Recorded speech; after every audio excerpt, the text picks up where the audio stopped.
welcome back. It's Modern Relics Podcast. I am Angel. He is Lucky. What's going on, dude? How are you? Not much. I'm doing good. Feels good to be back. We missed a week. Yes, and it does.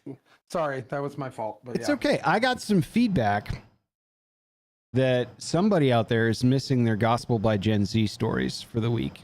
And while I'm tickled about this, it will come to a close. Like there's no more books than just this one. So unless I reread this book over and over again for the rest of our lives, we have to come to grips with the fact that at some point this little thing is going to go away. But I want to acknowledge a few things to start things off. Number one, excellent. We're just going to go around the horn on my side. Number one, it is 92 degrees and it's October the 15th. That's still ridiculously hot for where I live, especially for this time of year. So I don't know what to make of that. Two, just acknowledging the back-to-back hurricanes on the East Coast. My thoughts, prayers, hopes, dreams are with the people that are suffering through that. I have seen firsthand where I work. Yes. We deal with a lot of the fallout around some of that stuff over at Redacted. It's brutal. Please, if you could find a time to donate to a nonprofit helping out in that space, the Red Cross, anything, I encourage that you guys do. It is a fucking wasteland over there in parts. And so I know a lot of people, devastating, brutal stuff. So my heart definitely goes out to those folks. And then finally, go ahead. Yep. No, I just heard real quick that, a lot about the North Carolina, Georgia stuff. Yeah. But the Cat 5, then Cat 6, and then scaled down a little bit, the one in Florida, I haven't really heard much about that. I haven't seen many stories. What's going on with that? So the North Carolina one continues to be brutal because the rivers are still, the rivers that were created by that still haven't gone down, and it's all the debris is creating dams like beaver dams. Yeah. So there's just rubble everywhere that's like clogging up a whole bunch of stuff in places no one really expected, which is brutal. Parts of the pathway in eastern central Florida, like past Tampa, were like kind of ripped apart. But it was like at least from what I've seen, it was right along the path of the hurricane, and there wasn't a whole lot of ancillary damage on either side of it. But I haven't been boots on ground. I've just been intermittently watching news stories most of the day throughout work to try and catch up on some of the updates. But the photos that have come in or the videos are like pretty savage. So I know people could use the help down there. They really could. Yeah. So, and then I even know some people who have been relocated. Yep. In the North Carolina region, they just moved there. They got jobs and then everything got destroyed. And so they've relocated and are looking for help too. So yeah, there's a lot going on down there. So, and I spent a week in New Orleans after Katrina to help out years ago for that, and that was devastating. Like just seeing what used to be parts of the lower Ninth Ward and stuff was unreal. So it's a thing that happens a lot in the Southeast. This one was pretty rough. The one before it was really rough, especially for North Carolina and stuff. So hang in there, guys. If you're listening to this, hopefully you get a few yucks, because I know it's shitty out there. My sister's actually travel with her husband and kids are traveling in Charleston right now. Okay. So, but I don't think they really got anything. I think it bounced around them. So, but yeah. Well, that's definitely a good thing. Yeah, for sure. They're safe and still traveling. And then finally, a bit of a confession. How long have you been a federal agent? Well, considering that I broadcast from Quantico, what's the pension like? I mean, get into it, dude. I wish I knew. Yeah. Yeah, that's a thing. I have been a federal agent for exactly 0 days, or even an asset, or even have the phone number of somebody who's ever worked there. Yeah. I am the furthest thing, and there almost possibly couldn't be a furthest thing from a federal agent than the guy sitting in this chair. Right. Just due to my life and history and how what got me from birth to here. I'm not in the cards of that, but I think it's really funny that there's a group of people who thinks Yeah, it appears there's a small contingent of people that think that you're a Fed. And well, the one I bring this up in jest because part and parcel to why we were not on the air last week is you were dealing with some stuff. And you know, it seems that the community that you live in, particularly the older folks in the area that you live in, I think the worst word in the English language that you can call somebody is a Fed. And that I don't understand. Like, what is so big and scary? Like, I get the premise from a black pill conservative perspective on why the federal government is not a good idea, but is everything in this little mountain town that you live in so clandestine and secretive that there needs to be this influx of everywhere you turn has to have a federal agent attached to it? So you all have to have the hairs on the back of your necks because if you take a shit in a public bathroom, someone's gonna use it as evidence in a federal indictment. Like what is the reason that people are so goddamn terrified of the feds, man? Like, well, I just don't get it. Well, in their defense, and I will start off in their defense. Let's do that because I need some help here. So in their defense, there is an escalated and potentially justifiably escalated amount of paranoia in this area because we have been targeted, and it's not just by one particular federal agency, and that term is a sweeping term that a lot of the people in the area use for any type of three-letter agency that has been ATF, FBI, CIA, whatever. Yeah. So just Fed just becomes kind of like the way that I'll have a Coke. You know, and like that kind of same nomenclature. Sure. So, and to be fair, after Gun Delane, which, if for those that don't know, there was an event during the riots, the George Floyd riots, when Spokane got attacked heavily. They were planning on coming to Coeur d'Alene, and we made a big presentation with about 1,000 people on the street with AR-15 saying "Not today," and it became national news. And because of that, we got a big red target on us. And so we got a massive influx of residents. We doubled our population in 4 years.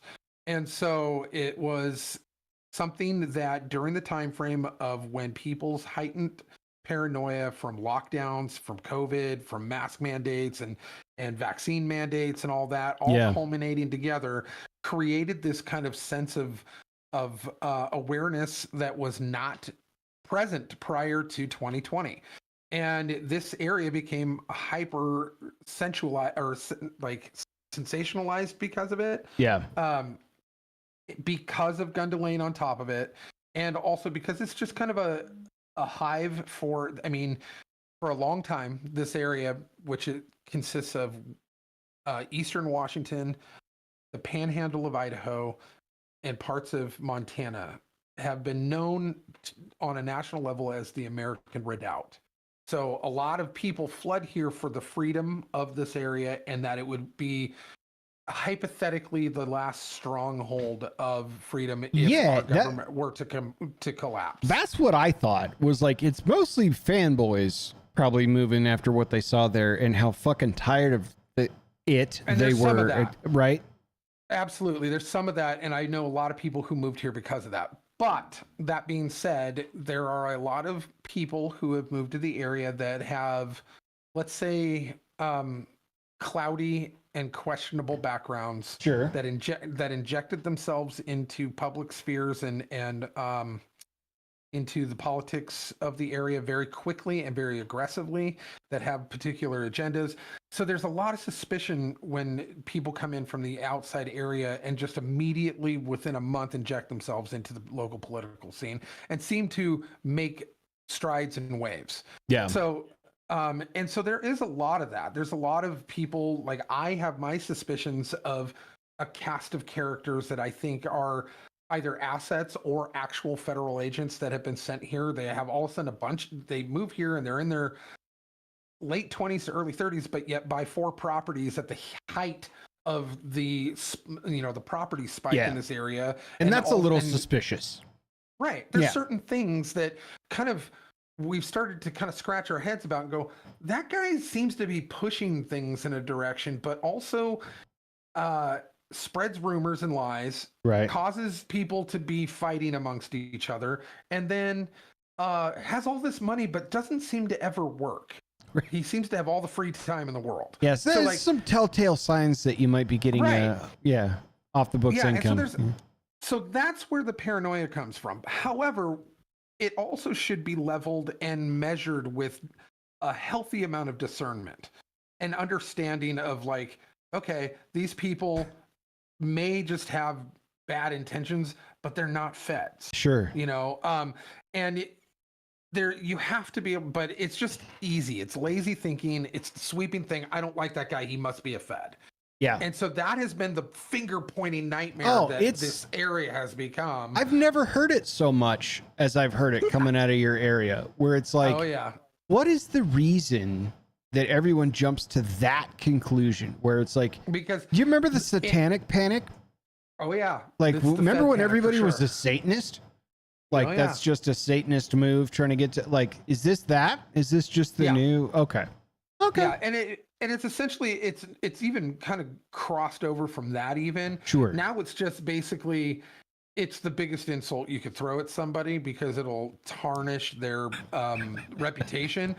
And like it is almost literally like the conservative, and this is gonna sound weird, but like the conservative N-word. Yeah. Yeah. Like and they can like call somebody a fed, and it's like the most offensive thing you can say to somebody. So those have recently been thrown in mine and my wife's direction. Yeah. By a couple of different groups within our groups. Mhm. So like, we all work together for information and Aaron does the Spectator and Yeah. You're, what do they call that? Oh, involved in your community. Okay. right. That's what that is. So- Sure. And so, there's a lot of cast of players. Now, Aaron and I definitely stick out. We're covered in tattoos. Mhm. We're, at least a decade younger than most of the people within these organizations, if not, 2 to 3 decades younger. Sure. And so, we have weirdly in our early 40s and mid 40s have surrounded ourselves with a lot of boomers, a lot of people who were born during that generation, because they're the ones who have been active in this space. And sure, there's other people our age too that we kind of commingle with, but we're definitely people who stick out because we are outspoken and articulate, which is odd for our age range, but we also don't look the conservative part, but we are. So Yeah. I mean, during the summer of 2020, when all the stuff was going down, we were looking for like groups to kind of like figure out what was going to happen and what was going to go on. We started, finding like John Birch Society meetings or whatever, and trying to go to those. And we would walk into it went out of business here, IHOP. Yeah. So we would walk into IHOP where they Well, there's no more International House of Pancakes? not in Coeur d'Alene, sir. It has been gone for a little bit. So Bummer. I know. Yeah. How's Denny's doing? They still around? They're still there. They'll They're never still die. kicking. They'll never die. They're like, Mm-mm. we'll save that. Yeah. Anyway, so they shut down. Well, so no, we would go in 2020. They were still open, so we would go and we showed up, and it's summertime. Yeah. And I'm in a tank top, so's Aaron, and we walk into the back room, and there's like 40 to 50 people in that back room, and we walk in, and they're all like, on average, 65 to 70. Yeah. And we walk in covered in tattoos, at the height of Antifa paranoia, and they're like, their eyeballs are glued on us. Like, what are they doing here? Right. They're infiltrators. Like you've landed on another planet. Right. And Yeah. or like, should we be able to speak around these people? Are they here just to infiltrate? And so we ended up having to ingratiate ourselves to a lot of these people because we're like, no, we're just worried. We're worried about our community. We're worried about what's going to happen. I have a business. I want to keep it open. I have kids in this school system here. I want to make sure that there are people actually actively doing something to make sure that our local government just doesn't run over us. Dude, and if you had half a brain, you could just research you a little bit to figure out all of this stuff. And even less effort than that is to just talk to you. It's not Oh, as yeah. if you're not open for business where you work. It's not as if you're not doing a podcast on a weekly basis that streams live to YouTube and gets Well, reposted and- to every major podcast site that you can gather them from. Listen to what you've had to say for the last year. Like that. Yeah. Well, not even just the last year. Not even just, Right. So fast forward 3 or 4 years, and Aaron becomes one of the most respected voices within the local community on Sure. a political level. And I'm right behind her. They're like, whatever, there was a time frame when people were like, well, if Lucky says so, then I guess it's true. Like, and that was a kind of a common nomenclature in the area. And I'm like, I didn't expect that or demand it, but Yeah. it has become that the voice of the tattoo artist sitting in the tattoo shop actually connecting with the community, where a lot of these boomers are just sitting around in their own circles, Yeah. not just hanging out together and not actually touching the community at all. I'm hearing the voice of the people who are sitting in my chair for hours, so like I became kind of the touch point for actual culture within our community. And Mhm. so when that all of a sudden starts telling me that we have a problem within the Republican Party here, and it's these Groyper guys, and so I go on a crusade to go, hey, we need to not have this, or it's going to be really bad for us, and we're going to start losing elections because nobody wants to be attached to Right.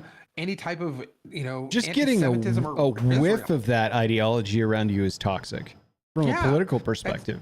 Absolutely, no one wants to Mhm. be attached to that. It's bad PR. Mhm. And having a wife who came from a PR background when we lived in Seattle, Mhm. She yeah, worked it for was like bad. one of the best PR firms in Western Washington. Yeah, absolutely. But whatever. But so we end up Now, I remind you, Mr. Podcaster, you are not under oath. I mean, how much more ridiculous can I make this little charade? I know. Like, so you're So- not a Fed, turns out. Obviously not. Okay. But Well- because I've pissed off a particular brand of humans in this area, Sure. and I have pushed back on them and said, yeah, we don't like you. We don't want you a part of this. And because I did some presentations about it, all of a sudden now they're trying to spread rumors. There's a guy here in town who says that they have me on video or recording admitting that I work for the federal government. And I was like, man, I graduated high school in 1996 from homeschool. I was a class of one. Right. Like, what? That's prime recruitment grounds for the federal government, so far as I'm aware. Yeah, Can't prove like- any of it. A little shaky on the diplomas that are handwritten. sounds like you're like- making their case for them, sir. Dude, like, Okay, let's put it this way. sure. How long have you known me? Oh boy, when did I meet you? I was probably 16, 15, You're 15 years old. 15, and I'm 40, so I've known you for 35 years. Is that mathing right? No, No, 30 years. 25 years? 25 years. 25 years. Math isn't mathing. Yeah, 25 years. 25 years. So yeah. Yeah. So you've known me for 25 years. Yeah, that's true. Right? Does that Or let's just 35. put that I'm kidding. let's put that aside. Let's put that aside. My sister grew up here. Yep. Went to high school here. She did. Owns an enormous amount of businesses here. Like She went to high school Coeur d'Alene. in my grade. I was in her class, I think. Yeah. Mm-hmm. So, yeah, Aaron's family all lives here. Her dad, her mom, like, what exactly? And I'm sorry, but I would really love a paycheck if the federal government has me as an asset, because man, You've been missing out Yeah. on their dental plan. because I see all the other guys that are buying all these houses Yeah. and all these properties for rentals and everything. When do I get to do that? Right. Like, no, the absurdity of this claim is on its face preposterous, but it just baffles me that people don't have the capability of just Googling me. Just Google me. Like, that's all you got to do. And do you think I have time to be a federal agent when I'm sitting here tattooing all the time Right. just to pay my bills? Like, It is so insane. Or but if yeah, you I'm getting- if you're listening to this pod and you go back to the beginning, and I encourage that you do, every 131st word that is spoken, either out of his mouth, my mouth, or a guest's mouth, will actually spell out our secret agendas. So I want you to actually map everything that we've said. It will reveal to you that that is actually the hiding in plain sight codec that we're leveraging back to the federal government to do all of our spying in your community. And I don't even live there. But only if you buy the decoder ring from us for $99.99. $99.99. Shop Yeah. is coming soon, so email Yeah, us. want the If decoder you want the ring. decoder ring as an early offer, we'll get you one for twice that price. All right. So we had a little fun with that. Yeah. Truthfully, I am sorry that It's the defense. the depth of It's- faith that people have in your community is so shallow that you're catching hell from all sides for stuff that's so preposterous that it's an easier off answer to dismiss you than to deal with real fucking problems in your community. Right. Exactly. Yeah. And that's exactly the point and the problem is that they would rather make the most insane, absurd claim about us because we're pointing at a problem instead of dealing with the problem that we're pointing at. Yeah. And so It's my so it's now my we're favorite. sitting in meetings. We have to go to meetings to explain that we're not feds to communication directors of political organizations who have heard rumors. And so we're like, why do we even have to have these meetings? Do you honestly think that my skill set as a tattoo artist is in any way helpful to any federal agency ever in any asset position of any kind? And My wife making soap. That's her when they off time? respond, well, it took a hobbit to take down Mordor. So Oh, you're right. you know, Maybe it could they come do have from a point.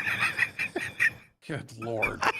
But yeah, the fact that they're willing to absolutely look the other way yeah. so intentionally that the eye of Mordor would come on us, right? That's the part that both makes sense and doesn't, right? On its face, it's absurd. It's patently Right. absurd.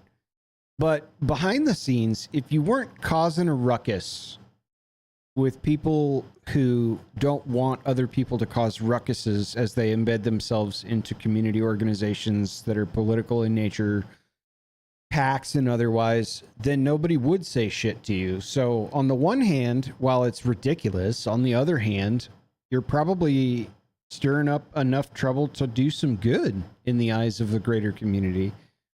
I Not hope that it's so. a badge of honor because you didn't ask for the vitriol coming from sources that are, I'm close to you, that I'm Yeah. not going to blast on this podcast, but like, that's, to me, there's kind of a silver lining to it, even if it's a prickly one, And by what you're saying is that I have I wouldn't even say close friends, loose, like good friends that are kind of loose, good friends that are texting me saying, Yeah. hey, did you get in contact with me by the way, 2020 Mhm. or even 2019? I don't even remember when. I think it was prior to the pandemic. And did you get in contact with me specifically to dig up dirt on us? And Right. I'm like, no. Have I ever dug dirt on you? Like, Right. and so there's somebody, and she goes, I've got half a dozen text messages yesterday saying that you're a Fed. And I was like, well, I could tell you where those are coming from.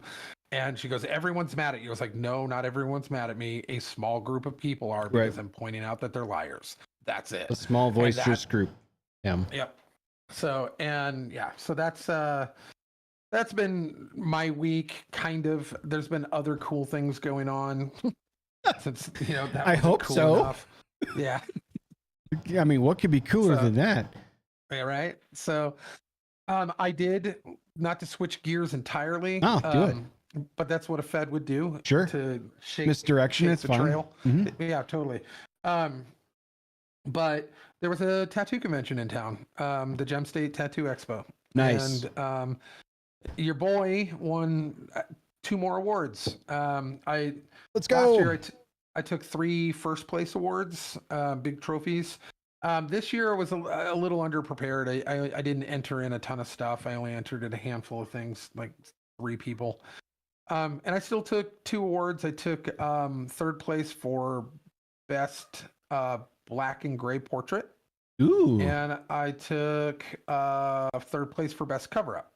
Nice. Now, this year, I think and I don't often say this, but I think the feds were involved. No.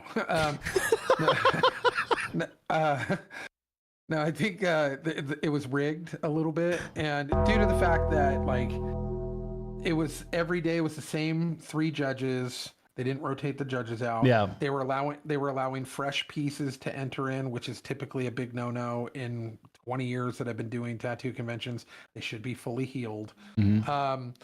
And then also they wrote on the number slip for the contestants, they wrote the name of the shop and the name of the artist on the contestant slip that they handed to the that's judges. not cool. So it's not blind. It's not a blind. And they got rid of the competition that I wanted to put one of them in. I was going to do large black and gray because it was a sock. It was an ankle to knee, the tombstone leg piece that you've probably seen online. Yep. That one, which was large black and gray, but they eliminated the contest because they said that there wasn't enough entries for it to make it fair, and so they should have just given it to you.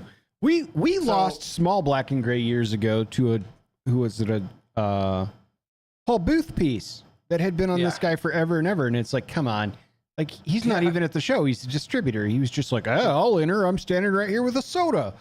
And then won. Like, dude, guys, everyone's seen this tattoo on the cover of magazines for years. Not fair. Yeah. Happily took second, still have the trophy, but whatever. So anyway, which portrait did you do that took an award for the black and gray portrait? I don't know, because it was on the same girl, so I have it was one of the 2. Because then I was like, all right, well then what I'll do is then, since you won't let me enter it in this or medium black and gray, I'll have to enter it 4 times in the black and gray portrait category. Yeah. And they went, no, you can only enter 2 per category. And I was like, okay, fine. Then this one and this one. And so it was the Wyatt and the Sam Elliott one. Yeah. And so one of those won 3rd place. I don't know which one. However, I had to basically yank a trophy out of their hands because they were trying to keep me from putting that in there. And then the following day was the same situation where they tried not letting me put in both of my entries into the best cover up. And they were saying it wasn't fair. And I was like, what do you mean it's not fair? They're like, well, there's just not a lot of entries and we just don't want you to have 2. And I was like, well, why me? That guy on the paper right there, the guy who is number 1 and number 2 is the same artist and the same contestant. And they're like, yeah, but we just really don't want it to be unfair. It's like, then you need to take one of those off and let me enter one in. Right. And they're like, well, hold on, let me call the main guy. And the main guy comes over and the main guy hems and haws about it with the girl. And what? He's like, yeah, I just don't know if it'll be fair. I was like, okay, then you need to let that guy know he can only enter 1. Because if I can't enter 2, then neither can that guy. And then as I was arguing that, another girl walked up and signed up for that contest, making it 9 total on there. And then he's like, fine. All right. Yeah, he can put both of them in there. So they already were kind of like trying not to let me in, and I scraped 2 3rd places out of their hands anyway. That's so dumb. Yeah, it was kind of BS, and I was pretty pissed about it. But yeah, I still won 2, and that added to the ever-growing trophy case. I've got probably 30 of them now. So I mean, you did better than the Australian breakdancing team at the Olympics this year, so that's good news. That makes my heart feel better. Thank you for making that comparison. Yeah. Of course, that's miles better. Hell, dude, I would have been like, I'll join on Skype. This is a big cover up, and it's an awesome one too. Like, yeah, they won't let you join on Skype, unfortunately. Assholes. They'll let it be fresh, but not from a distance. But yeah, he's over 300 ping away. We can't allow it. So let's talk politics for a second. We've got a Kamala Harris ad, which I watched just before the show. We got Tim Walz going hunting, but I think he was hunting for camera time. Where do you want to go first? Do you want to talk about Tim Waltz a little bit? Yeah, let's talk Tim. Let's talk Tim. So Tim, Tim talk. Tim talk. In an attempt to, I believe, pander to the gun community about how relatable this guy is. Yes. There's a video clip. I watched it on CBS. It was re-aired a million times, where he struggles mightily with unloading and loading a shotgun shells in front of a bunch of camera crews as he strolls through some tall grass pretending to hunt birds. And I think the event, if I'm not mistaken, was the annual Governor's Hunt, which kicks off bird season in the state that he's in, right? Here's a few things, ignoring the commentary, which I tried to swim through. Here's a couple of bullet points on what I saw wrong with the video. I'm curious as if they're the same things that I saw too. So go for it. Point number one, brand spanking new blaze orange outfit that he's walking around in. Like, some staffer ran to the local sports shop and bought one. It looked like the tags could have still been on it. So I don't think he's out in that garb very often. But in fairness, nobody really is. So we'll just set that aside. Brand new A400 Beretta shotgun. Doesn't look like it's ever been shot once. Nobody in the entire area, including camera people, nobody's wearing ear protection. Nobody. There were 7 to 10 dudes in this video clip. Nobody had ear pro on, so no one's really taking a shot.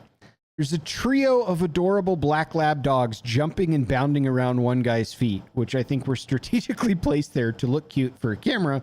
Not really the best bird dog of that age. They can be trained to be, but labs are typically not what you go with. Thought that was weird. There's 5 or 6 dudes in the video, and sounds like at least twice that many off camera with the photography and the news crews around. I'm pretty sure the birds are going to get scared away if you're actually hunting. Camera crews are positioned directly in front of the hunting party, so they would certainly be in the line of fire if indeed the hunting party was canvassing in the direction that they were walking. So they it's like, definitely were not behind the firing line. That is for sure. Pretty confident these guys could have been on a soundstage in LA for all I know. The angle of the camera at one point, and it could be the angle of the camera, so I'm kind of iffy on this, but it looks like Waltz appears to get extremely close to pointing the shotgun at one of the other blaze orange sported camera crew guys as he kind of fumbled around with not being very familiar with that.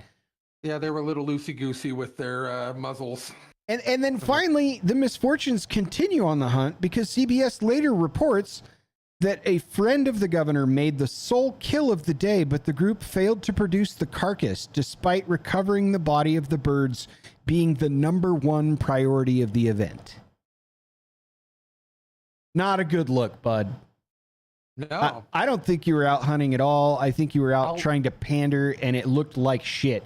Now, I've got a couple of points to add to yours, though. Because you and I went shooting last time you were here, and we didn't point muzzles at one another. Like, no, like, we both looked like we knew what we were doing. Yeah. Yeah. Oh, yeah. Just because we do know what we're doing, but that was my observation. So when you know what you're doing and you watch a video like that, it's an embarrassing video. For the person who does not know what they're doing and they look a video like that, to me, those people wouldn't find it impressive either. So I don't really know who the audience was. Neither do I. Because it was supposed to be the audience was supposed to be you and me. Yeah. And it failed miserably. Yes, it did. But the fact that they were like, I don't know, 30 yards from their parking lot where all their cars were in the parking lot. This was a random field on the side of a park. This was not regular hunting ground area. Yeah, he was hunting for cameras. Like you don't go pheasant hunting or quail hunting with 14 camera crews in brand new blaze orange to look like America's everyman hunter. Like, and to me, go ahead. Shakily handled that shotgun as he was unloading it and loading it with the butt of it right in his crotch and like it pointing up. Yeah. Like, if an errant round went off at that point, like my guy would have hit himself in the nuts, dropped the firearm, and probably fell to the ground, wincing in pain. Like that would have been real embarrassing. But like kind of wish that had happened. Actually, that would have been funny. My whole thing was like, I try to give people the benefit of the doubt at glance. So I watched the first video, which had a lot of commentary in front on mute, right? So I'm like, I don't want to hear your guys' take on this. I want to make my own. I was trying to give him the benefit of the doubt of saying this is a ceremonial thing that a governor does in the state of Minnesota to kick off bird season or whatever, or turkey season or pheasants or whatever. Maybe that's all this was, and he does this every year. And then it got to the point where he's trying to manipulate the firearm, and he's actively saying there's some type of quote he said, I'm going to fuck it up, but it was like, something doesn't fit right in this thing, or, this never works properly or whatever. On the second watch, because I turned the comments back on and listened to it the second time, but it looked really, really gross. It looked like he was just pandering. It was like that time, whatever it was, a couple months back when they brought the reporter in so they could go through all the, the terrible weapons that everyone would like to have banned. And then they have this firearms expert from the ATF they brought in who could not even break down a Glock. He like sat there. Did you see that where he's like fumbling around for like probably a good 2 minutes before he gives up and just sets it back down on the counter? I was like, oh. So anyway, those were 1, 2, 3, 4, 5, 6, 7 bullet points of like, this doesn't scale. Yeah.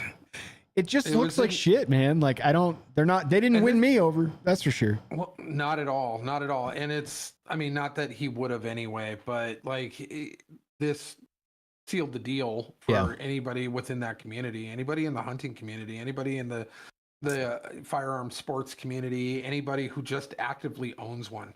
That right there was supposed to cater to that group of people, and it did the opposite. I think any independent or any moderate or any like even kind of blue dog Democrat, hunting Democrat saw that. It was embarrassing for Tim Walz.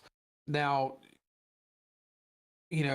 that's one of many things that he's done since our last watch of his debacle with the debate with God, Vance. was that our last pod too? Was the debate? I think so. We're really piling on. But he has had numerous missteps since then, and there's actually some accusations that while he was a teacher, he got fired for misconduct with minors. That's about to blow up in the media. There's a whole bunch of stuff that I just don't get. They just did not vet this guy, and we had spoken about this before. Oh yeah, they were in a rush. They went, we can't pick the Jewish guy because of the temperature of that right now. We're gonna lose our radical base. Yeah, so who's next in the list? Do a quick check of this guy, and somehow managed to miss that he has had even accusations of misconduct with minors in his past. Like, how do you not catch that before you green light this guy? Right. Like, it just so it's one misstep after the other with Walz. And we're what, October 15. Right, we're right on the precipice where votes are going to start. Maybe Harris Walz can still win me. Talk to me about her new doesn't use paid actors type of ad campaign about real men, because perhaps that will push me over the edge toward the other side, or at least toward the middle. Have you seen this commercial? I have. Oh, it is. I watched it right before this pod. Yeah, it is quite possibly the cringiest. It's so bad. Cringiest commercial that they could have launched right before all this. And in their minds, I think they think that they're hitting on, because of the cast of characters that they pulled into this, that they're hitting on some type of form of like secret masculinity that guys really want to feel, but they don't because it's not proper to. And they picked the worst. Dude, these actors. Absurd. Okay. And you're not wrong. They're actors. And you brought that up. The kids were in her video about the space thing early in her career as vice president. And they were like, these are all paid actors. Like, we can hire them today. They're actually in a comedy troupe together. 3 of them in Yeah. that group are all from the Upright Citizens Brigade Yes. out of LA. Yes, that's what I was And going to point out. Yeah. they're actually actors. They are people in TV shows. These aren't that dude's never been on a ranch until that day. If you want That a other good dude- laugh and you're listening and not watching this, go Google Kamala Harris ad Real Men. That's all you Yeah. need. And you'll get to watch this. It's like a 35-second ad campaign for her presidential campaign. And it's all about real men. And this is the this is the funny part as it's unfolding, because it starts with the real men like whiskey, Nate, real men don't chop wood and whatever they say. And then it gets to the big guy and he's like, real men like, and it cuts to him and he's like, bear hugs. It's like, I don't know if that was like intentional or if it was like a slight, but they did not do another take on that one, dude. If you really watch it and like turn the music up or the volume up, I started laughing. I was crying. I was like, oh no, Harris, no. We're going downhill. Abort. Well, and it gets progressively worse. He's enormous. like he's a big guy. The dude, he's a big dude. He's a big guy. And you can tell that activity is not a major function of his lifestyle. No, bear hugs might be. But he's acting like, in his acting profession here, acting like he's some type of ranch help or mechanic. Yeah, And he is kind of that like Captain Morgan, one leg up on the, tailgate of the truck kind of, yeah. And he's like, I haven't met a carburetor I haven't liked. I eat carburetors for breakfast. That wasn't a good look. I was like, that's the line you chose for Yeah. the big dude? You chose, I eat carburetors. We couldn't have slid the flannel guy in on that spot or something. It just got worse. Sitting on the back of the truck with the crossed legs, like looking not. This was the guy's posture right here. If you guys are watching on YouTube, you'll get to see it. He's doing one of these. Like he's in a 6th grade photo shoot. Dude, it was so bad. It was so bad. Oh, it just got worse and worse. I related to literally zero None of those of it. guys. Even the old grizzled dude, that guy's an actor. Yeah. He's been in a ton of movies. Like, it's insane. He's always the background kind of homeless drug addict guy. And they're like, put him in a garage and make him say he likes Kamala Harris because he's tough enough. And it was absurd. It was so laughable. And this is the caliber of content that they're putting out, thinking that they're going to change minds. Yeah. And I can't, all they're doing is reinforcing a bunch of sissy dudes who were already going to vote for her going, yeah, I'm manly, the commercial, like I'm manly like that commercial, and that's it. But they were already voting for Kamala. That's not, here's the thing, like switching anybody over with this. It doesn't take some sort of like wild misogynist to express your manhoodness. And I'd almost love to do a whole series dedicated to being a better man.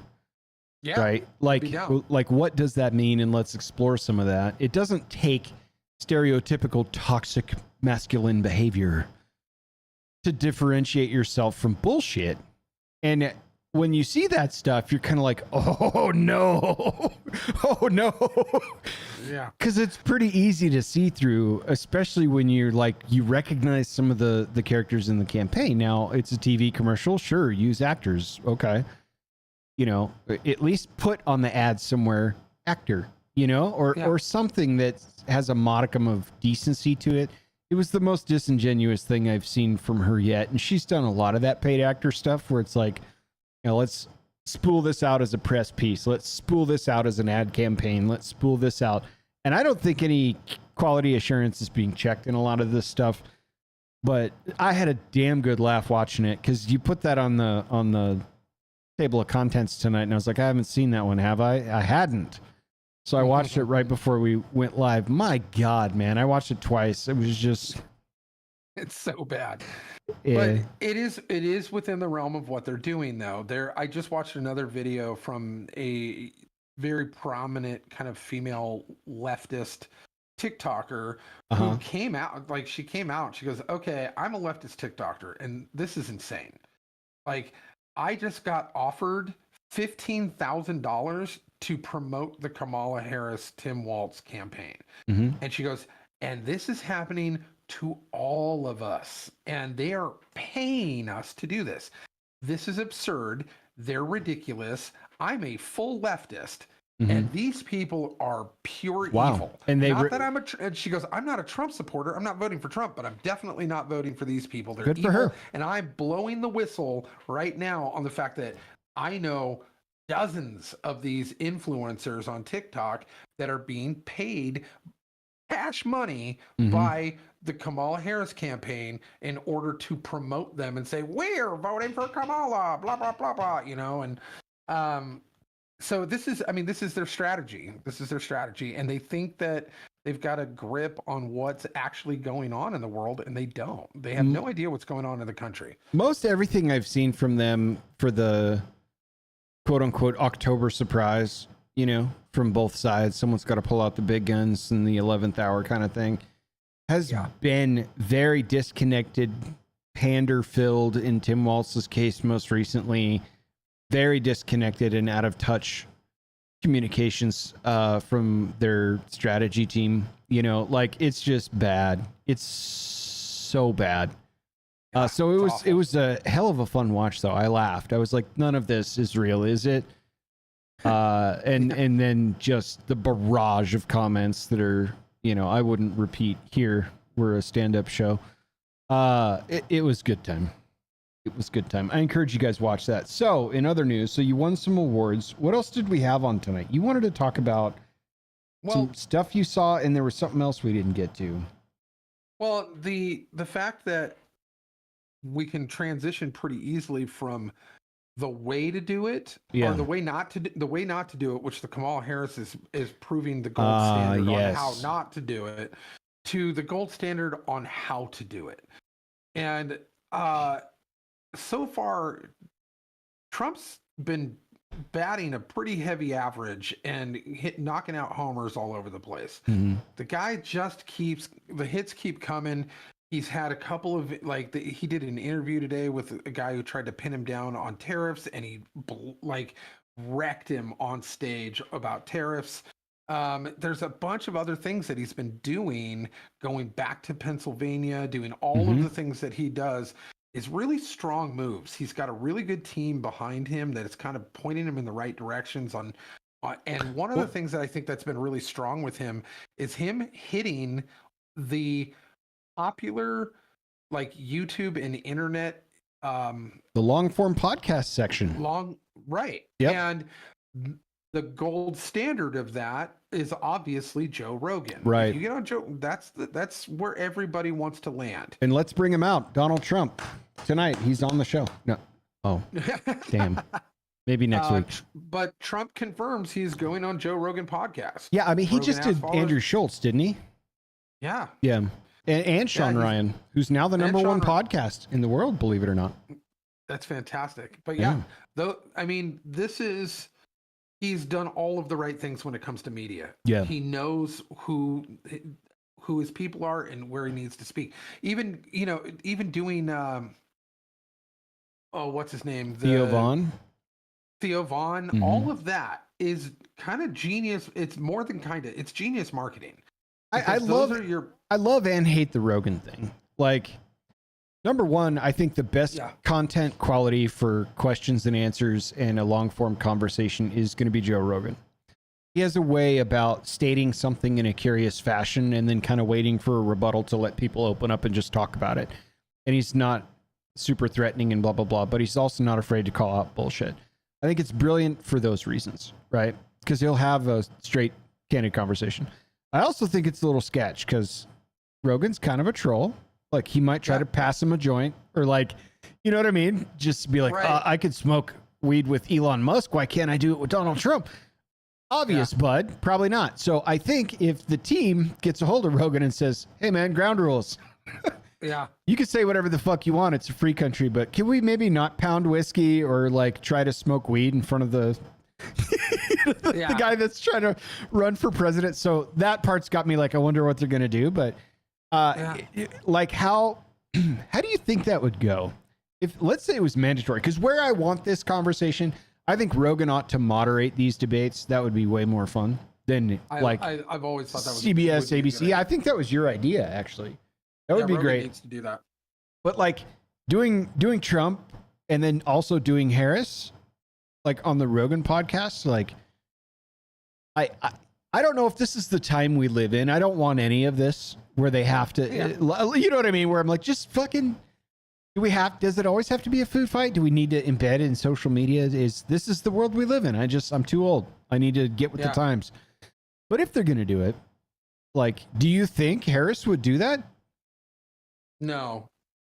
Her handlers won't let her do a 3-hour podcast or even a 2-hour one. They can't let her be untethered. They can't let her be herself for longer than a minute or two before somebody holding the cards just like, get back on the script. There's just no way they're going to let her do that. Like she can't float by herself like that long enough. Now, Trump, absolutely. He does it every time he does one of his big rallies. Yeah, I don't think you can get him to stick to a script. No. So I don't think we've ever been able to do that. He's comfortable in those candid situations, and his staff knows it, and the staff goes, yeah, let him do it, and they'll stand back and just let him go. Not that they would have a choice, like he would listen to anybody anyway, but they're like comfortable with the fact that he's not going to say anything that isn't calculated because he's a political animal. He understands how the world is looking at him. Kamala Harris will just absolutely flounder. She'll just become a babbling, like nonsensical, like troll. She'll just and twitch out. She won't be able to do it. I would have said a year ago, maybe 2 years ago, maybe 5 years ago, if I'm being honest, that Rogan probably wouldn't want that because they're going to chop it up and slander him and go after him and whatever. I think since they already have a bunch of times, especially through the pandemic and the ivermectin and the things he said on his pod from years ago and all the cancellation attempts and stuff, I think Joe Rogan has transcended that type of shit and scrutiny to a point where, like, I'm not even certain it matters at this point. In other words, they created it. Yeah. By what they did to him, he would have been tepid about it. He would have been like, no, I don't want to tip the scales. I want to be even-handed. I don't want to be the voice that pushes one or the other. I just want to be the guy who asks questions. And I think that bringing him on would be a problem with tipping the scales. Now, I don't think he cares because I think all bets are off now. Oh, yeah, dude. That, and like for a guy that's a self-proclaimed left of center dude, even to this day, like he fled California because of the bullshit with Newsom and all that stuff. Like it, did his own thing. Fuck it, then I'll plant in Texas, and now he's got his own stuff going there. I'm pretty confident Rogan would welcome that at this point. 5 years ago, I'd be like, I don't know that he would do that. Yep. Now, I think it's kind of all bets are off, and I don't see a problem with it. I think, I think that's probably a good thing. So I think it's a great thing. And I think my biggest takeaway and the fact that you just kind of enlightened me to this and brought it up is that the media complex, the legacy media complex created the scenario. He wouldn't have done it had they not gone after Rogan and made an enemy out of him. You know, and now they're like, and now he's like, all bets are off, but they're the ones who created this scenario to happen. Trump would have never gotten this opportunity if it wasn't for what they did to Joe Rogan. They shit on him for asking questions. They shit on him for ivermectin. They shit on him for asking about Wuhan. They continued to shit on him about, well, look at all the times he used foul language and this and that and the other thing, but on shows past. Dr. Malone, all of the guys that he brought on, all the doctors he brought on. Yeah. Like, the Tulsi Gabbard shit, like it just kept coming and coming. And now I think he's just like, I think he's bigger than that now. I think he's transcended the scrutiny at all, which is a dangerous and powerful place to be for any one person. I think he's transcended traditional media in totality at this point in 2024. It would take some wild shit for Joe Rogan to kind of fall from grace at this point. Yeah, oh yeah. You know, Yeah, it would take a scandal on top of a scandal on Yeah, top we're of a talking- scandal. Diddy parties or something. I don't know. Yeah, it would have to be P. Diddy level nonsense for him to be taken off Dude, off of where he's at. can we go there for a second? The P. Diddy stuff. What happened? Like what? Like J-Lo's nowhere to be found now. I'm not a big let's follow pop culture stuff, but the memes drew me in, and I'm like, what is this about? Now Right. there's outright crazy conspiracies. You know, you got Bieber's involved in Tunnels. this. There's tunnels under his house. You know, LeBron James has been to these parties. Tons of people have been to these parties. Lots of big name people. What does he have on them tapes, dude? And how much baby Lots of oil stuff. was Well, used? somebody was saying that baby oil is not really what it is. Apparently, GHB comes in that form. What is in the- GHB? It's a date rape drug, and Oh, it comes in that. it's a roofie? Really? Yeah. So Oh, GHB is it's a Jesus. liquid, but kind of oily form liquid. Gross. And so everyone was like, why does it matter that they confiscated all of his baby oil? That seems super weird. I mean, I guess it's evidence, but if it I don't want to was run them samples, dude. Ugh. gallons and gallons and gallons of GHB that he was distributing and using at those parties Is for that a fact? trafficking purposes. From what I understand, that's the going understanding. okay? That's of, the prevailing. That's what they're investigating the hardest right now with Right. all these samples. Okay. exactly. So, Ew. God, God. I mean, no, and dude, and clip after clip after clip coming from the 90s on of going, the signs were all here. He was on this talk show saying weird stuff. He was on this talk show saying weird stuff. that much I'm buying into, because without the influence of anyone in like 2016, 15, he said something and I was like, ew, like, that's creep show. And now that they're aggregating it, you're like, oh, well, it was obvious. There was some illness going on here. I talked to a mutual friend of ours, Dan. Dan and I were talking the other night, and he said because he used to run an interview show, so he was like kind of plugged in with musicians years ago and stuff when he was on a public television production staff and all that. And through contacts, he had a story about this guy that was very close to like this independent, like pseudo Christian rapper kind of dude that was like hanging around some people and was at one of these Diddy party situations, I guess. And the experience this guy tells is he's there with his friend, and like the bell rings. I guess there's like a literal bell that rings, and it's like doors are closing and locking, and if you're inside, whatever happens kind of thing. And his friend turns to him and says, "We gotta go." And he's thinking to himself, like, you know, what is this eyes wide shut type of shit? Like, ain't nothing here is gonna be that freaky. And the guy looked him in the eye and put like his hands on his shoulders and was like, "We have to leave now. We don't want to be in here after the bell goes off," kind of shit. And he's like, "Okay, fuck." And I guess they just left. And I guess that's like the level of stuff that like happens at these parties where like lights go out and bells ring and and that's coming from second and third hand information, but definitely from a source that I've known my whole life, right? So it's like, ew, gross. Like and it correlates with a lot of the stuff that you're hearing coming out of this thing. I mean, it's just So I mean, so is he going to get Jeffrey Epstein? Well, he's in his cell. I mean, that's where they put him. Yeah. So I don't know. He's got some similar types of connections too. He very much does. And so it is, I don't know, man. I would be, if P. Diddy could sweat bigger than bullets, I think he would be doing that right now, but I don't know. You know, one part of me wants the whole thing to, and more than part of me wants the whole thing to blow up and all the lists to come out and everybody to get arrested and all those things. Oh yeah. But the other part of me is going, yeah, this is going to go the way of Epstein. We're going to get little nuggets of like half truths. It's just going to be weird what happened to Diddyisms from then on. The Prunes, welcome, buddy. Good to see you. Yeah, I don't know, man. I started to scratch the surface of this, and like obviously don't know and haven't followed, and it's so far off my radar, even with the pop culture I do enjoy consuming that.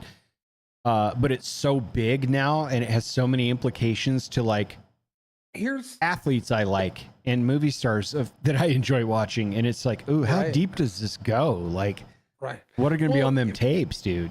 And why? I've always, since his inception, since he came onto the scene, Yeah. which he'd been a producer for longer than I'd seen him in 90s rap videos, Sure. right? Yeah. So he's been around even longer than that. So, but I've never understood him. I've never understood what people saw in Puff Daddy and P. Diddy, you know, like back when he was Puffy Combs and, Right. you know, anything he put out, I was like, it's okay. Why is this guy so famous?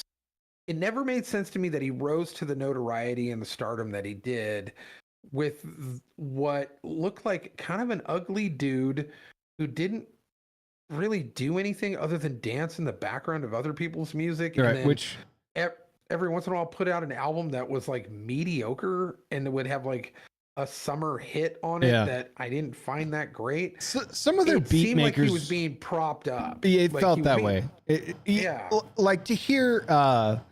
I'm a light consumer of the Weinstein brothers, Brett and Eric. Yeah. To hear Eric talk about the oddities around, because he's in, he's an economist and a mathematician and does a lot of, he manages a hedge fund and stuff. He's like, to talk about the 4 major hedge funds that popped up out of nowhere with no explanation that seem to print money and no one knows kind of how or why, and Epstein being one of those. Similarly, that's on the Diddy side of things, kind of a very similar story as far as the being propped up part, where you're like, this doesn't scale or make a lot of sense. Some of their Yeah. beats have been pretty slick, and they've definitely had good artists on that label throughout the years. But yeah, I don't understand it either, because he kind of just doesn't do much other than hype man people, and he's always in the background. And that is something that 50 Cent has been pointing out for years and years and years. Like, and he's a public troll and has been, but he knows how to capitalize on stuff. The guy knows how to make money, because the second this shit drops, he had a documentary canned, done, post-production, ready to go to sell to Netflix. Like, I've been telling you for a long time Yeah. here. And I was like, oh Wow. God. Like, because he said that a bunch of times in a bunch of different interviews. Like, that's why I don't go to them Diddy parties, blah, blah, blah, this and that. And he takes shots at him because it's like still part of that Rap culture. rap of, culture, very competitive, And West Coast, East Coast shit. Like, and I think that's what a lot of people just took it as. But every, you know, like, but I'm oh, like, he's you just got a talking documentary in the trash. can that you've been waiting it's- to release? Like, oh my Man, that's- God. I have a feeling that's going to be a harder watch than the Nickelodeon one. I don't know, Like, dude. He's good. He did Power, which is a very entertaining show. I watched a couple episodes. No, I'm not saying production wise. Oh. I'm saying content Oh, wise. oh God, that- yeah. Yeah, I think that's going to even be a little harder to watch than even the Nickelodeon one, because it's going to be some weird stuff and really gross. And there's no way Yeah. that children weren't involved. There's no Oh. way that, you know. The human trafficking element alone is disgusting, but when you start to talk Yeah. about minors, that's where I start to go from stomach turning to like literally irate. Quickly from chat though, the Prune says, nice golden Knights hat, Lucky, and also says, never understood you. Diddy's appeal. Now we know, I guess. I think that's Yeah. apt, man, because Yeah. neither do we. And like, you know, like I said, there's been some slick beats on some of the records that he's put out that he's on, but for the most part, I didn't really take it for much more than that. There's how many rappers exist? Millions? Right. I mean, Yeah. like you go SoundCloud all the way up to Spotify. I mean, there's probably millions of people producing music, but he's always just kind of lingering around and being connected. So as we And go, being at filthy least rich. being Like, filthy really rich for filthy rich. for somebody who, like, you would think would have like faded away into obscurity, much like a MC Hammer or Vanilla Ice at some point. He never did. He always stayed at the top of the like background echelon of human beings Right. that always seemed to have more money than he should be worth. And it didn't make any sense. I mean, like Master P disappeared. Remember that guy? Mhm. Like You know, all of those guys that kind of came up and had a bunch of notoriety in the 90s and the early 2000s that all kind of faded off and disappeared, except for Diddy. Diddy Right. was the only one that really didn't. He kind of kept there and kept making more and more money. Now we know why. Yep. So, but Yeah. Also, gross. in rap news culture, I saw a YouTube short of Eminem's daughter on a podcast. It looked like explaining she got her dad a Detroit Lions football jersey, and he opened it up and it said "Grandpa" on it. And he's like, thought she was taking shots at his age, and then underneath it was like the ultrasound of her baby and stuff, and then to see the surprise on his face of like his daughter's having a kid kind of shit. And I was like, that's actually kind of wholesome and cute. And then it like just ends abruptly. So I didn't watch the interview or whatever. But then I got to thinking, wow, if this guy's a grandpa, he's still making good cuts, dude. Like, I listened to the last record he put out. It's pretty fucking good. And he's a grandpa now. What does Yeah. that say about me? Like, I'm Dude, getting old. God damn, I'm getting old. Slim Shady's a grandpa. He's going to be a grandpa, dude. Apparently. Yeah. Unless that whole thing was a fabrication. Hey. It was just like, oh, God, are we there? We're there now. Jesus. In Yeah. theory, I am within the legal age of being a grandfather. Yeah. So That's true. yep. Mhm. That's going to be a really So- weird day. You're going to struggle with emotions that day, I assume. I'm going to struggle with happy emotions. I'm actually very much looking forward to being a grandfather. Yeah? So I'm just hoping that my son doesn't make me a grandfather. Doesn't before want to my get there daughter first. does. Yeah. Yeah. Well, I would but, agree. I mean, Yeah. I would agree. He's not So- even of age yet. Let's calm down, No. sir. Yeah. But yeah, it's one of those things where it really puts a timestamp on stuff. Dude, where right? You all of a sudden go, oh, Eminem's a grandpa now. We are at that point. Yeah. Where, okay, all of our pop icons that we grew up with, our contemporaries are now at the age of putting out a next generation. Mm-hmm. And so, yeah, that's Yeah, pretty and wild. Grandpa's still on top of his game. I mean, Yeah. I don't particularly agree with most, if not all, of the subject matter and contents of his songs, but he's very you fucking cannot- good at it. Yeah, you cannot deny Yeah. the man's capability of stringing together a very likable sentence, Yeah. you know, and And then the- putting it to The a beat. entendres of speaking a language while saying something within it is also second to none. Yeah, So, like doing a bar dissection type of thing. It's pretty crazy. yeah. But yeah, so I don't know. I realized that was a larger tangent than I expected it to be, but I was kind of caught unawares of the whole Puff Daddy P Diddy thing until there's like news coverage of there being like tunnels under the man's home, and there's like Right.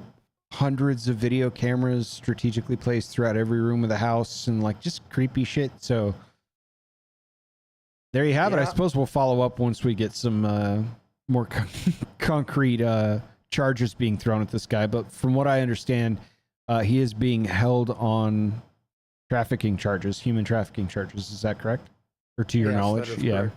I Yeah. think at this point, I think that they're probably going to load up all those charges, but right now it's kind of a generalized, Yeah. you know, I think that there's a couple of people who had come forward and are obviously being kept out of sight and out of the papers, but and confidential, but they are who are guiding this Yeah. this Diddy tour. Lot of people in them parties, dude. Ashton Kutcher, fucking LeBron. Funny, There's been a lot of dudes.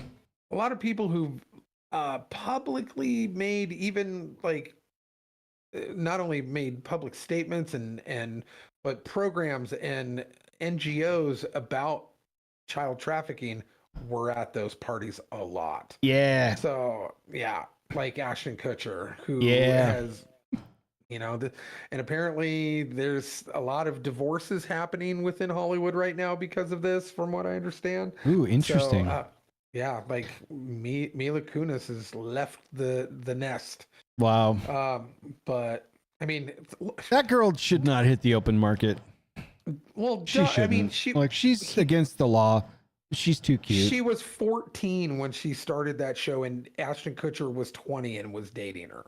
Well, were they Like- actively dating when she was that young? I didn't know any of that. They were at least being intimate, according to both of them. Oh my gosh! So- Wow. And it just kind of got swept under the rug. The other dude gets sent to prison for, the rape charges. Oh, that's and right, stuff, Danny Masterson. but- right. Yeah, But then they yeah, just totally dude. ignored Ashton Kutcher. Wow. So it's like, What a backward place. What a weird.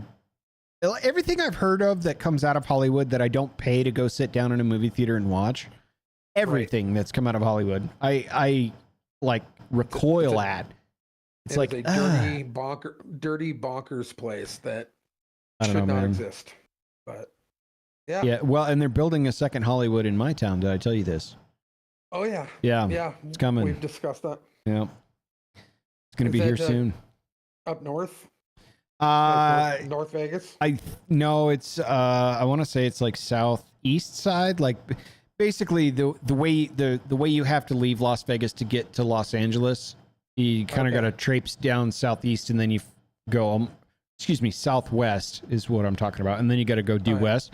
It's like in that area before you get into the big part of the city. It's like a whole big, lots of land is being dedicated to that. So it's coming. Yeah, it's going to be weird. There are a couple of stars that live here though. So how could you add more sin to Sin City?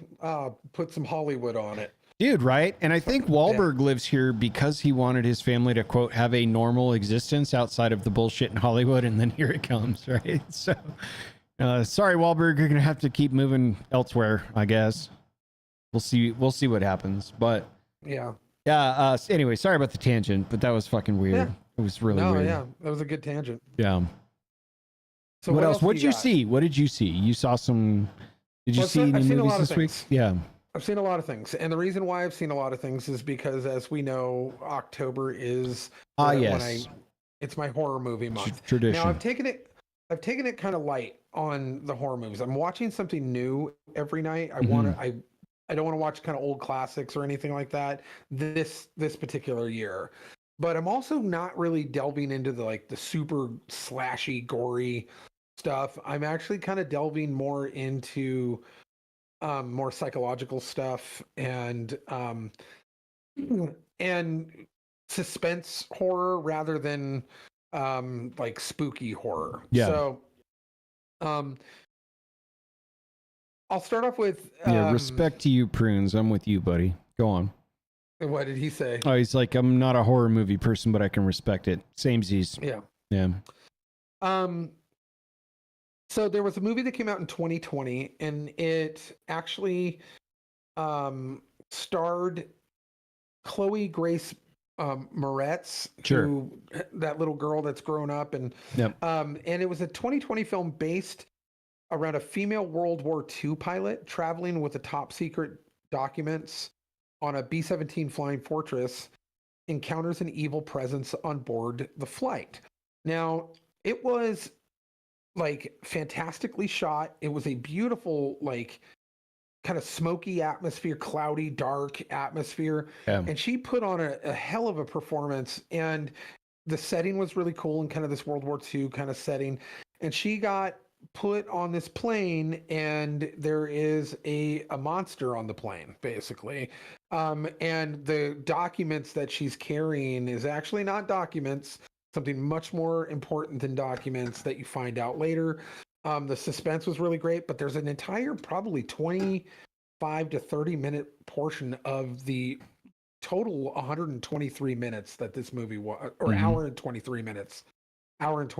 So it's not even a full hour and a half long, but it's action packed throughout the whole thing, except for this 30-minute scene where she's in the bottom gunner portion of the plane, the kind of glass dome area. And they put her down there, and then they start questioning her over the radio as to who she is. And through a series of events, she locks herself in there because they're trying to get to her, while the monster's trying to get to her from the outside of the plane. What kind of monster? Like a chupacabra they picked up in World War II?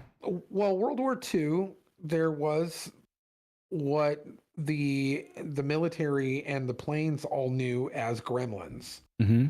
So a gremlin is the monster of this film. Okay. So but it is super intense. but there's a dialogue that goes on just with her sitting in this canopy, and the like five or six dudes that are actually on the plane above her, and they're all talking trash to her, and she's talking trash back, and they're trying to get information, and she's not giving it. But the dialogue is her sitting there just acting as she's doing all this stuff and trying to, keep this creature out at the same time as having a trash talking conversation. It's really fascinating the way that they did it. I really kind of enjoyed the movie, even if it was short and completely unrealistic after a certain point. Yeah. Like preposterously unrealistic at a Sure. certain point. But it was fun. It was a fun ride. It was really really pretty in the filming. So I had a blast. It was a good time. What was the name of this?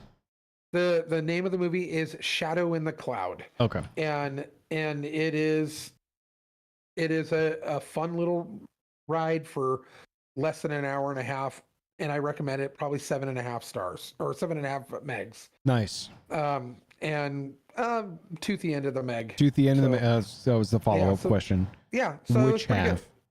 Nice. Yep, Yeah, so, I've been consuming, and this is no joke, I've been consuming an awful lot of lectures and conversations from theoretical physicists on YouTube. Like that sounds about right. A lot, where I guess the premise I'm trying to get to, and some people are starting to ask the question too, but for a long time, trying to rationalize relativity and quantum mechanics has been very, very zero-sum game. And for years and years and years, all the best people jump into string theory, and that's just kind of what it is. And it's the old... The perception I have of it is, if your theory is anything that rebuts the idea of string theory or its progress, then we will include yours into ours and just say it's all part of string theory to kind of invalidate your viewpoint type of thing. But I'm trying to figure out why no one's making any progress on it. Huh. And these are all, you got to remember that all of these things are theoretical, right? There are some assumptions that we are widely understood as fact, but they're all theories, including relativity. Yeah. So until we can get to a point where multi-dimensional travel is acceptable, or we can leave the solar system to prove the exception, which would take hundreds of thousands of years on a chemical powered rocket with today's technology, that it's highly unlikely that we're going to make some waves there. But there haven't been many breakthroughs, and it feels like string theory is a really cool concept and idea that isn't paying the bills. And I'm wondering why that is. So I've actually just been consuming a lot of dry content. But I'm fascinated by that shit. So I can't cite sources because I've watched literally 30 hours or so of this stuff from various different lecturers and physicists and all that stuff. So nothing super exciting. I do want to watch something tonight after this, so maybe I'll have some fresh content to talk about and critique. So 0 megs at this point, or all the megs. Who knows? It's all theoretical. Well, the next one on my list, far less intellectual, but it is. It was actually kind of a sociology propaganda piece that also came out in 2020, and I never got around to seeing it last time, and it was called The Hunt. And it's got a pretty crazy cast. The main character is Betty Gilpin, and I recognize her from other stuff, but I don't know if she's kind of a household name. But everyone from like Hilary Swank is the main bad guy. Emma Roberts is in it. Ethan Suplee. There's and then a cast of other kind of Glenn Howerton from It's Always Sunny in Philadelphia, and then a cast of other people that you've seen in other stuff but can't really name. but it is about and it was supposed to, kind of be a social commentary during the 2020 election. Mhm. And it is about a group of elitist leftist liberals who are all hyper rich that gather, kidnap and gather a bunch of like Alex Jones level, or just all of these kind of right wing people who on the internet have like YouTube shows or whatever, and they're all conspiracy theorists. Yeah, like Trudeau versus the truckers. Prunes, No, I'm just kidding. But yeah, so, and basically they take them and they all wake up, they've all got gags on, and they're given weapons, and they're hunted by this group of elite, things. And it's a very violent comedy, like dark comedy. And really what it was supposed to do was make both sides look horrible. But it really didn't do that, in my opinion. Like, I was trying to look at it from kind of a neutral perspective, and because you're going into these kind of politically charged movies, you have to kind of go, okay, they're going to take shots, but I need to be cool with understanding that that's the premise of the film I'm watching, and not, So it take fails to to deliver even in its premise. Eh? It was really fun, and they did a really good job with it, and the humor is great, but it really just makes the leftists look like evil, horrible people, Right. narcissistic, like trash bags. And they kind of failed in their attempt of really demonizing the hunted, because essentially they're still getting hunted, right? And so you would have really had to have like turned up the level of making these people look horrible. But one guy just likes guns too much, and he gets whacked. One. Oh wow! Like, so it's like witch hunting topically. Yeah, but everyone's kind of like, they're not really that bad. Like, The ends don't justify the means, but then later on the means are also not justifying the means. Yeah, exactly. So, but it was fun. I think I think you would actually enjoy it. I'll give it a spin. The Hunt, you said, right? Yeah, it's I wrote that down. It falls in the same kind of tone and intensity that the Boy Kills World kind of felt, okay. Yeah. But in less of a fantastical world, more in kind of a real world kind of scenario. But it's super funny. It was a lot of fun to watch, and I think you would actually kind of enjoy it. So, dude, that shot will live on in cinema history. In the middle of the fight sequence, when he's rolling across the top of the table, and with his mouth like and tongue grabs one of those macaroons on the way by. I almost peed when I watched that. Quickly from chat, those menacing truckers. That was a good old Canadian protest. Yeah, it was actually. Yeah.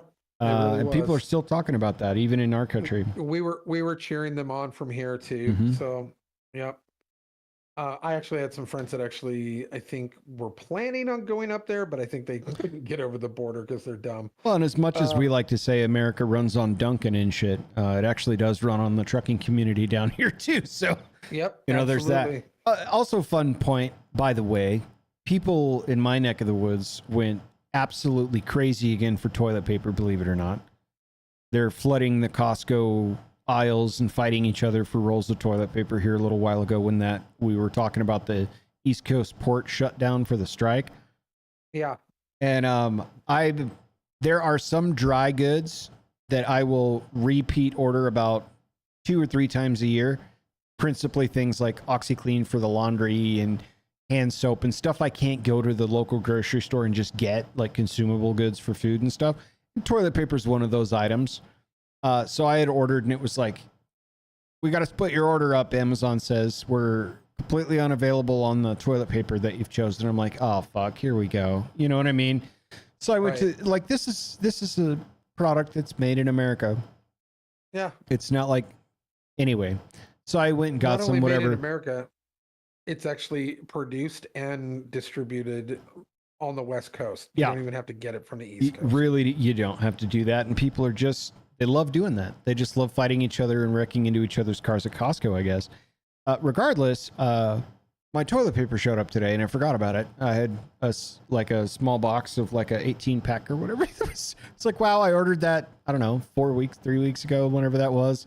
And it just came through. So now I have a lot. I'm not stocking or anything. I had to go to the store and replace, but kind of funny. It was like, oh shit, they remembered. I forgot. They remembered. Fortunately, you don't have a heavy female presence in your household who are pissing away your shit tickets. So that's factually correct. So Kootenai County Spectator joins. Welcome. They say we had friends who helped coordinate food to go up to the truckers. Nice. Hell yeah. Yeah. Yeah. Prunes is our resident Canadian authority here, so I'm glad he's here to see that. It is awesome. Thank you and welcome. Yeah, so anyway, not to tangent off too hard again, but I thought that shit was hilarious. I'm like, here we go again. we had a little bit of that up here too. I assume. Yeah. Yeah.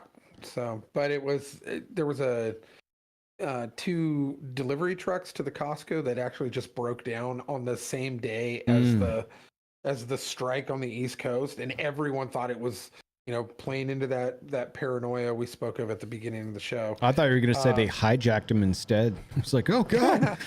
Right. It's getting serious. Mad Max style, just hijacking it for fuel and toilet paper. Fuel and toilet paper, dude. Dude, yeah. How sick would that be if there was a parody film like, the Fast and the Furious movie started off as like edgy street racing shit that nobody really understood, and then later just became highly over the top stylized heist movies. And they're always like stealing fuel from some, tanker on a freeway with moving cars and big action sequences. What if they just start knocking off toilet paper deliveries and stuff? Be like, this is the real American pop culture. And cinema is still alive and thriving in an era where toilet paper can't be found. That's it. I would love that. Yeah. It's probably going to happen. I don't know. Vin Diesel's hijacking the Costco paper towel truck. Oh, dude. He would probably do that film, bro. I'm not even joking. They paid even half of what they paid him for those other movies. Oh, man. They gave a sack of money, God knows how big, to bring Wolverine out of death, not just retirement. So there's that. Well, let me run through these last couple of movies. I'll make it pretty quick. That last one, The Hunt, I probably give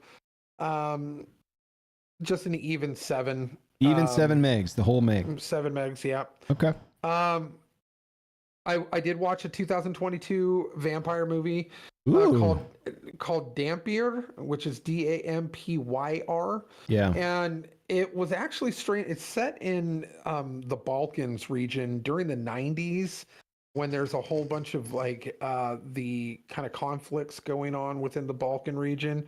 And Harlan Drake is a Dampier, a half human, half vampire, but he doesn't know it. And soon he'll have to face his powers to destroy a terrible master in the night. So basically, it starts off with his birth, and then you fast forward to him being kind of a con man who tricks villagers into thinking that he's going to scare spirits away, but he turns out he actually is that guy. Really cool setting, just where they, you don't Is really. Is this an independent film? It's not like an Anne Rice type of thing? Yeah, it's totally independent. Okay. I don't even know where it originally came from. I think it might have been a comic book adaptation. Okay. But it is a very kind of grungy feel to it because it's set in kind of the grunge era, and also it's in the rubble of Eastern Europe. Yeah. So there's not a lot of prettiness to it. Yeah. But there is a really kind of good pace to it. They don't kind of linger around. The action sequences are really good. Was it rememberable? Not really. I would say probably 6 megs. Okay. So not super great. But if you want a vampire movie to throw on, and it's the special effects were kind of fun. And is it horror themed or is it not horror themed? It is horror themed. Okay. I would say that I definitely would categorize it in that regard. The next one was the one that just came out this year, and it just actually came out on Hulu. And it's stars Sarah Paulson, and it's called Hold Your Breath. And it is Sarah Paulson is known from her American Horror Story trilogy stuff that she's always a part of. I've seen really ads. Yeah. yeah.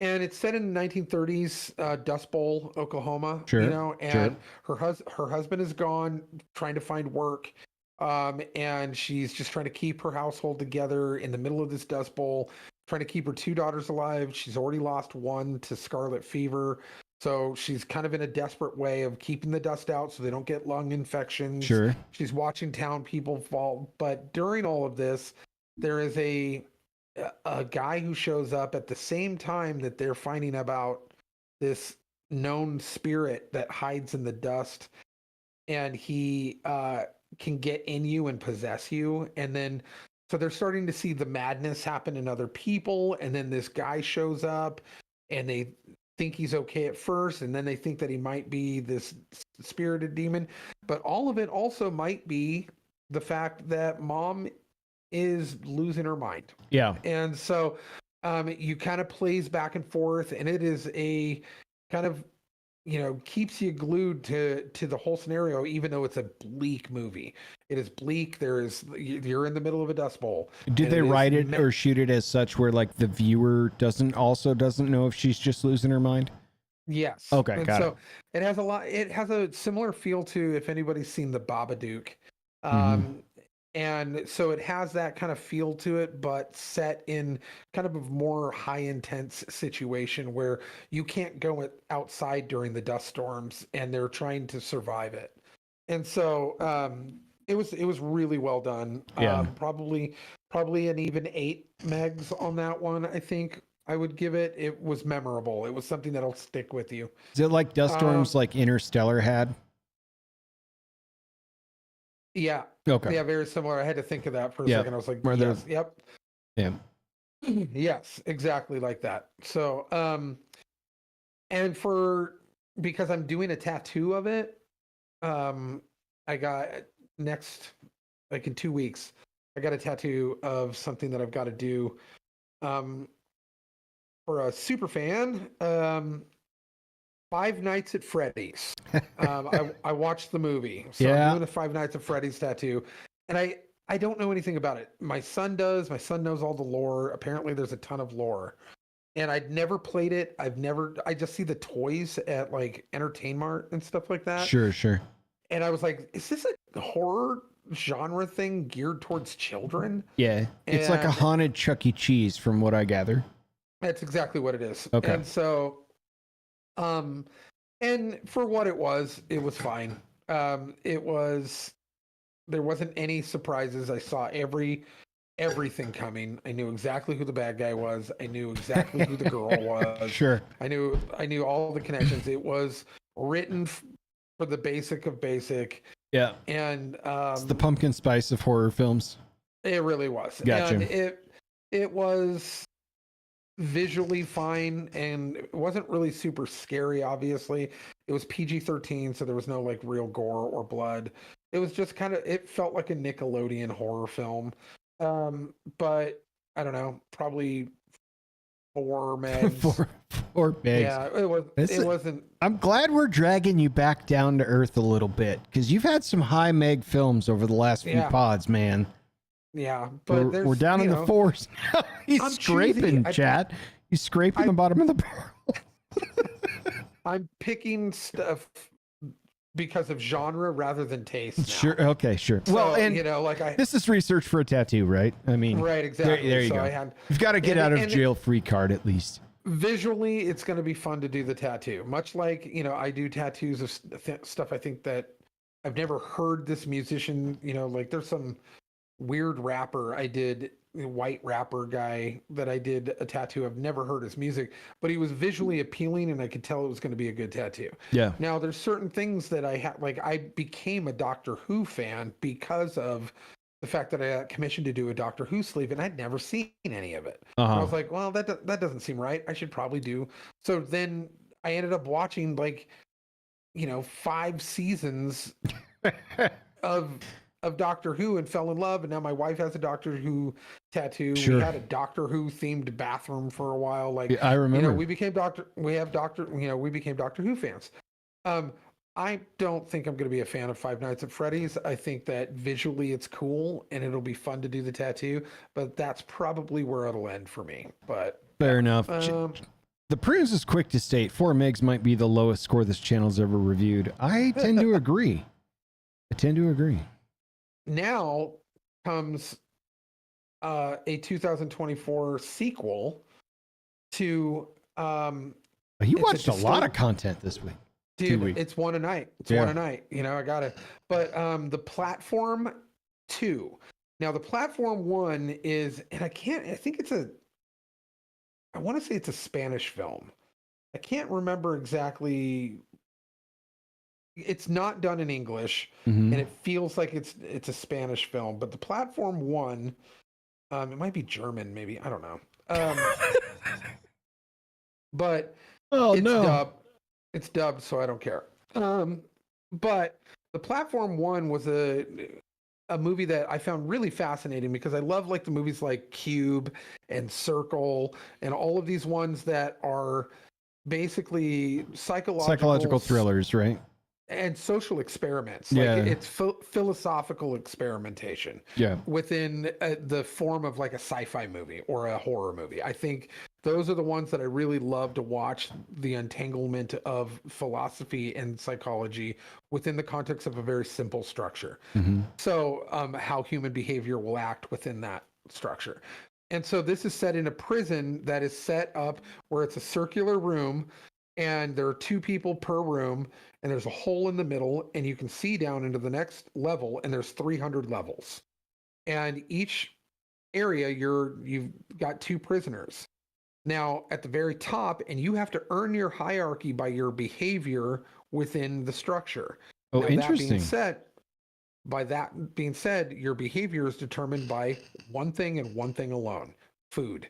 And so food comes down on a platform to your level. You have a very particular amount of time to eat your food and your food alone. They give you a test at the beginning and you're not allowed to eat anything else. And you only got to pick one thing for the duration of however long you're going to be in there, whether it's years and years or whatever. You get one item that you get to choose, your favorite food. You're not allowed to touch anybody else's food. So it is the test of will of men and their hunger and their greed and their evil. Each level it goes down. And as it goes down, like everyone's eating everybody else's food. So by the time you get down to levels 125, there's no food left. So everyone below that is dying for a month until they switch it up. You have 30 days until they switch it up. And then you get knocked out and you wake up and see what level of floor you're on.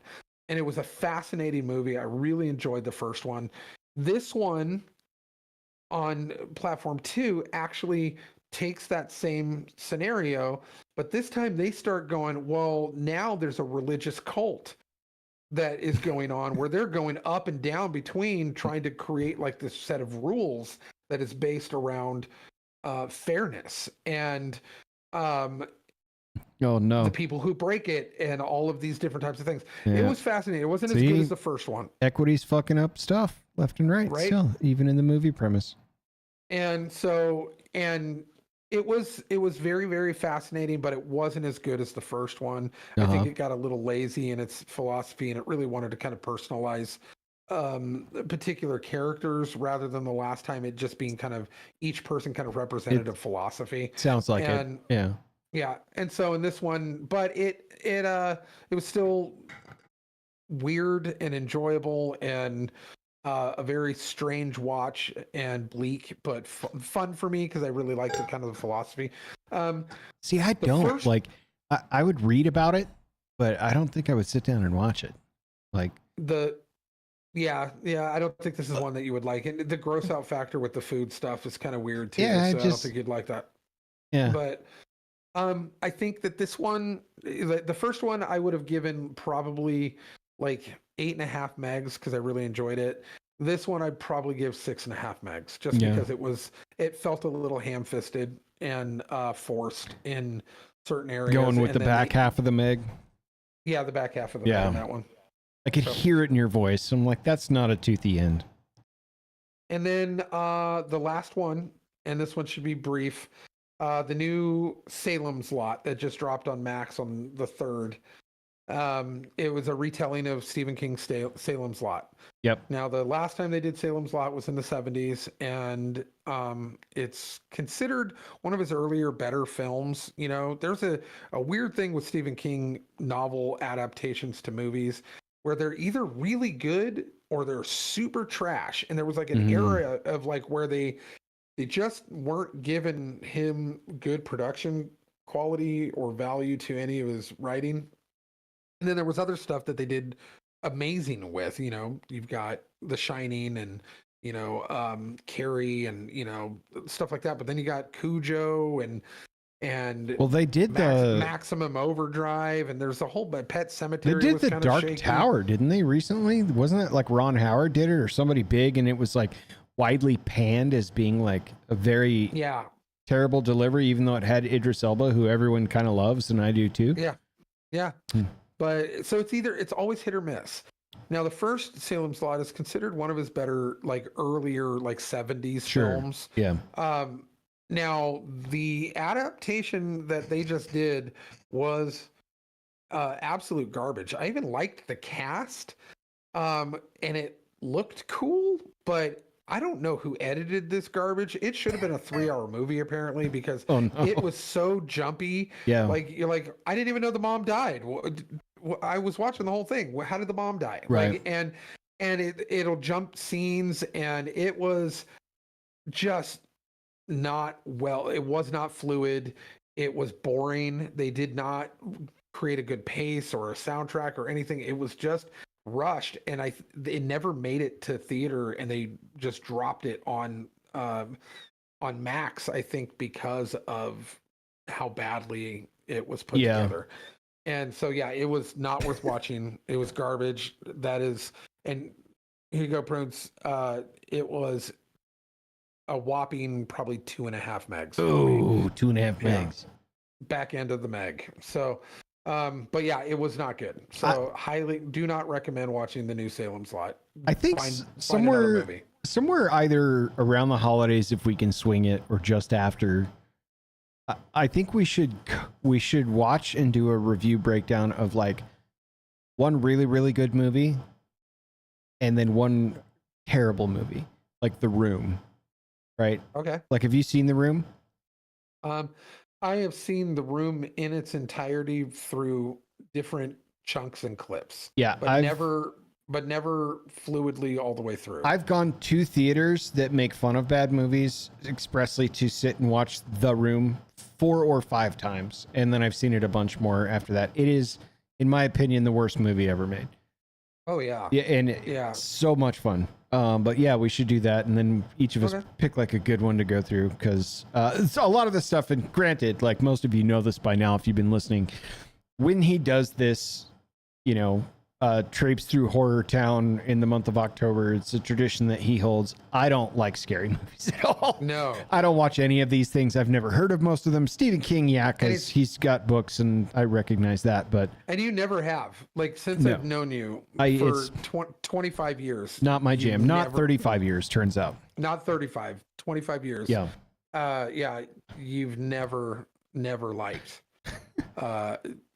anything in the macabre. It's just not your jam, and it never has. It's not for me. But it's something that I've always enjoyed, and I think it's the nature of my imagination. I love sci-fi. I love comic books. I love horror. I love horror makeup.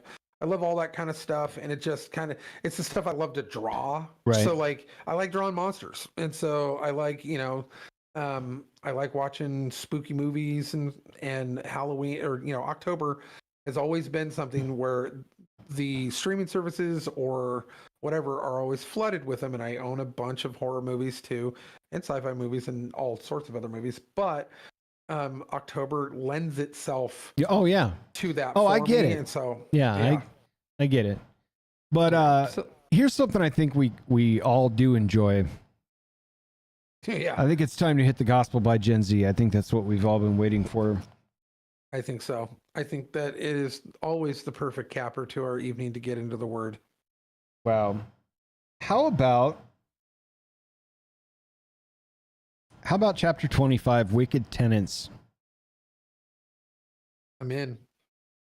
Jesus told a parable against unholy Karens, saying, an influencer from ancient times went viral at 50 million, but he was a real one and loved to vibe with his chat. When he went on vacation, he shared a login with some smaller influencers he knew. After some time, he wanted to vibe with his chat again, but the influencers changed his login and blocked him. So he had some of his bros DM them, but they blocked them too. He sent more bros to DM them, but they reported him for hate speech. Every time he sent a bro to DM them, they would catch strays or get canceled. Finally, he asked his bestie to come in clutch, figuring surely they will respect my BSF. But they said, bruh, it's his bestie from old. Let's hack his phone and read their group chat. For they decided not to be part of the problem or the solution, but they were going to be the whole problem. Now tell me, said Jesus, what will this influencer do? The religious Karen said he will get all the smoke and find others to collab with whom won't do him dirty? Jesus said facts, but this isn't about influencers. Then the Karens were salty, for they knew that he just threw shade. He tried to cancel him, but the chat protected him at all costs. And that's it. That's chapter 25. Ooh. Damn good retelling. Parable of the Wicked Husbandman. That's the associated oil painting from Martin van, I'm going to screw this up, Valkenborg. Very pretty pictures in here. I encourage, if you guys think I'm joking, please go get this book. It is one of the funniest tabletop books ever. The Gospel by Gen Z. It's good times. I've enjoyed every bit and piece of this. I was actually talking about it the other day. I talked two of my buddies into getting this, by the way. Here. Like one guy read it and was like, you are kidding. This is real. I'm getting this. I'm getting this.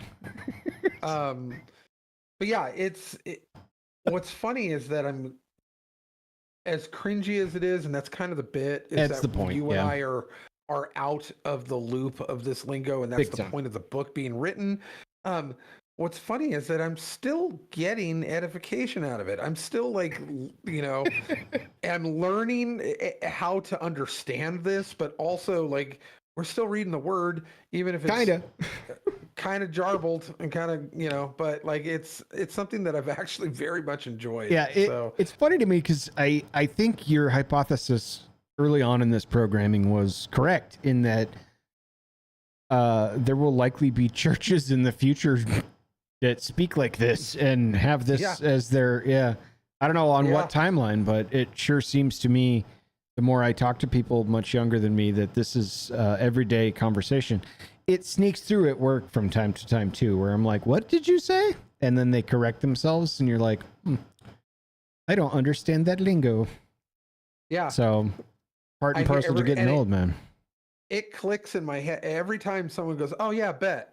I'm like, that's not a word. That's what are we betting on? What is the bet? Yeah. Is this, I think gambling's illegal in this state. Yeah, exactly.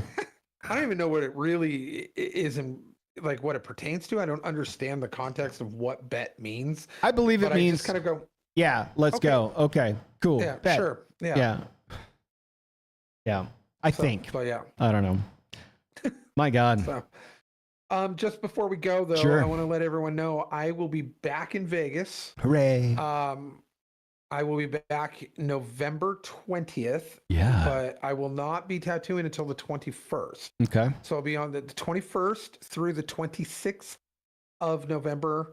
I'm going to have a crazy couple of weeks there where I'm going to be going to Indiana to visit family on the 15th, 16th, 17th, fly home on the 17th. My daughter's birthday is the 18th. Then I'll have the 19th to recoup, repack, and then fly back down there on the 20th. Sure. I'm going to drive from the airport at 10:30 in the morning down to Lake Havasu, which is a 2-hour drive, to go have dinner with my grandmother, aunts, uncles, and cousins for a pre-Thanksgiving kind of get-together. Then drive back home that night to your place, and then get to the shop and start working the 21st. I should make you eat a second Thanksgiving dinner that night when you get back. You're like, you're just in time for dinner. Yeah. But yeah, and then the 22nd, Rolling out of the car. I'm always down for more stuffing and gravy and turkey. So, yeah, and then be there until the 26th. And then I fly out that evening and then get home and then just in time for actual Thanksgiving. Yeah. And so, but yeah, so that's the status. So if you're looking to get tattooed while I'm in town, I've got some availability, and I'll kind of share with you who to contact in order to set the appointment. All the appointments are set up through the shop, which is Mad Monk Tattoo down there. And it's a fantastic shop. I've been really enjoying my time there. So, and you are Lucky Tattooer on Instagram is the most appropriate way to get a hold of you for that, right? That is correct. Yep. So do that, friends, and then we'll be back, barring any craziness, but we do it because we love it. So we'll be back probably Tuesday. I've got some friends and guests visiting too, so things may change, but we're rolling with the punches. So we'll see you guys then. All right. Thanks, everybody. All right. Thanks, everybody. Have a good night.